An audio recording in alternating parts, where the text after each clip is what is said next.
Praise the lord. Good morning. ఎలా ఉన్నారు? దేవునితో ఇదెను అనే ఈ యొక్క కార్యక్రమానికి మీ అందరికీ ఆహ్వానం పలుకుతున్నాను.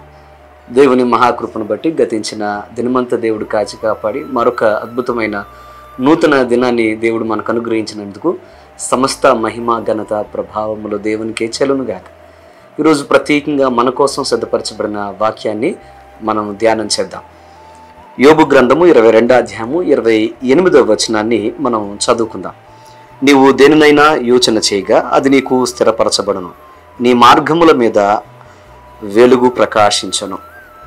నా ప్రియ సహోదరి సహోదరులారా, ఈ వాగ్దానము మీ అందరి జీవితంలో ఈ దినమందు దేవుడు స్థిరపరచునుగాక.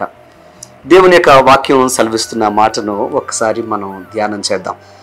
దేవుడు మనకు వాగ్దానం చేస్తున్న మాట ఏంటంటే, మీరు ఏది అనుకుంటారో, ఏది ఆశపడతారో, ఏది మీరు తలస్తారో, ఏది కావాలని మీరు నిర్ణయం తీసుకుంటారో, అనుకొని ఇది జరిగించాలని మీరు తీర్మానం చేసుకుంటారో, అది మీ జీవితాల్లో ఆయన స్థిరపరుస్తాను. అంత మాత్రమే కాదు, అంధకార సంబంధమైన చీకటికరమైన పరిస్థితులలో నీకు వెలుగును ప్రకాశింపజేసి నీవు ముందుకు నడిచే అద్భుతమైన మార్గాన్ని, అద్భుతమైన నీకు ద్వారాన్ని ఆయన చూపిస్తాను అని ఆయన వాగ్దానం చేస్తున్నాడు. ఈరోజు నా ప్రియ సహోదరి సహోదరుల, ప్రతి మనిషి జీవితంలో దినము ప్రారంభించేటప్పుడు ఈ రోజు ఎలా ఉంటుందో అనే ఆందోళన ప్రతి ఒక్కరిలో ఉంటుంది. ఎందుకనంటే అనుకున్నవి మనం అనుకున్నట్లుగా చేయలేకపోవడం అనేది మానవ జీవితానికి ఉన్న భయంకరమైన లోపం లేదా ఒక శాపం. ప్రతి ఒక్కరూ ఎన్నో అనుకుంటారు మనసులో, కానీ అది జరిగించలేక, అది జరగక ఎంతో ఇబ్బంది పడుతూ ఉంటారు. చిన్న చిన్న విషయాల నుండి పెద్ద విషయాల వరకు కూడా ప్రతి విషయంలో కూడా మనం అనుకున్నది అనుకున్నట్లుగా చేయలేకపోవడం అనేది చాలా బాధాకరమైన విషయం. చాలామంది మా వల్ల కాదని, ఇంకొంతమంది మా తలరాత అది కాదని, ఇంకొంతమంది మాకు ఆ సామర్థ్యం లేదని, ఇంకొంతమంది నేను ఎప్పుడు చేసినా ఇంతే, ఇది జరగదు అనే నిర్ణయానికి వచ్చేస్తూ ఉంటారు. కానీ ఒక విషయం మర్చిపోకండి, మనిషి ఎక్కడైతే బలహీనుడో అక్కడ దేవుని బలముతో మనిషిని పరిపూర్ణుడు చేయడానికి దేవుడు ఎప్పుడు కూడా ఒక చక్కని సహాయం చేసే గొప్ప అద్భుతమైన పరలోక తండ్రిగా ఉన్నాడని మనం ఎప్పుడు మర్చిపోకూడదు. ఎందుకనంటే మానవ జీవితంలో మనం ఎక్కడైతే ముగిస్తామో, ఎక్కడైతే మనం బలహీనమో అక్కడే దేవుడు బలమైన కార్యాలు చేస్తాడనే విషయాన్ని మర్చిపోకూడదు. అందుకోసం ఈరోజు దేవుని యొక్క సన్నిధిలో ఆయన ఇచ్చిన వాగ్దానం, ఈ దినమందు చేసిన వాగ్దానం మన జీవితంలో నెరవేర్చబడాలి అని అంటే మనము మన జీవితంలో చేయాల్సిన పని చేస్తే అది ఖచ్చితంగా దేవుడు చేస్తాడు. మన జీవితంలో ఆయన మనము అనుకున్నది అనుకున్నట్లుగా చేయాలి అని అంటే ఖచ్చితంగా మనము అనుకున్నది దేవుని యొక్క సన్నిధిలో దేవుని కుమారుడిగా నువ్వు స్థిరమైన విశ్వాసంతో, ప్రార్థనతో దాన్ని నువ్వు చేయడం మొదలుపెట్టాలి. నువ్వు ఏ పని అయితే చేస్తావో దాన్ని బలంగా నువ్వు చేయడానికి నువ్వు ముందుకు నడవాలి. ఎందుకనంటే దైవ చిత్తమైన ప్రార్థనతో కూడుకున్న ప్రతి కార్యము సఫలపరచబడుతుందని దేవుని వాక్యం సెలవిస్తుంది.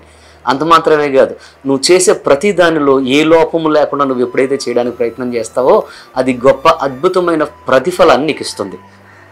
ప్రసంగి గ్రంథం 9వ అధ్యాయము 10వ వచనంలో ఒక అద్భుతమైన మాట ఉంది. ఏమనంటే, చేయుటకు నీ చేతికి వచ్చిన ఏ పనినైనాను నీవు శక్తి లోపము లేకుండా చేయుము అని పరిశుద్ధ లేఖనం సెలవిస్తోంది. దేవుడు మనకు అవకాశం ఇచ్చిన ఏ పనైనా అది నువ్వు శక్తి లోపం లేకుండా, నువ్వు ఎంత మాత్రం నువ్వు యొక్క జ్ఞానమును, నీ యొక్క శక్తిని, బలమును దాచుకోకుండా నువ్వు 100కి 100 పాళ్ళు కష్టపడి చేస్తావో దానిని దేవుడు స్థిరపరిచి దాన్ని ఫలింపజేస్తాడు. మీకు ఒక మాట చెప్తాను వినండి. ఈ లోకంలో పని చేసేది నువ్వు, కానీ ప్రతిఫలం ఇచ్చేది దేవుడు అని మర్చిపోకండి.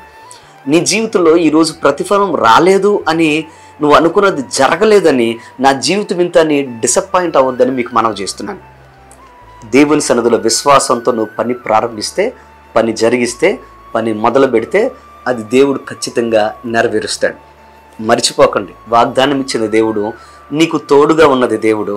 అంధకారకరమైన చీకటికరమైన పరిస్థితులను కూడా వెలుగుమయంగా ఆయన మార్చగలడు. ఈ దినం ముందు మీరు చేసే ప్రతి పని ముందు ప్రార్థనతో మీరు పని ప్రారంభిస్తూ, దేవా విశ్వాసంతో నేను అడుగు ముందుకు వేస్తున్నాను, అబ్రహాము నడిచినట్లుగా, అబ్రహాము ముందుకు వెళ్ళినట్లుగా నన్ను కూడా అలాగే మీరు నా కార్యాలు సఫలం చేయండి ప్రభువా అని మీరు కూడా ముందుకు అడుగు వేయగలిగితే ఈ దినమందు మీ జీవితాన్ని విజయకరంగా, శుభకరంగా ఆయన నడిపిస్తాడు.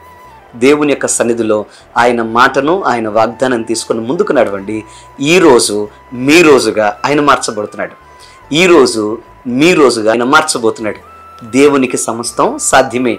ఈ దినం దేవునితో మీరు ఉండగలిగితే ఆయన మీతో ఉండి మీ జీవితంలో అద్భుతం చేస్తాడు. God bless you. దేవుడు మిమ్మల్ని దీవించును గాక.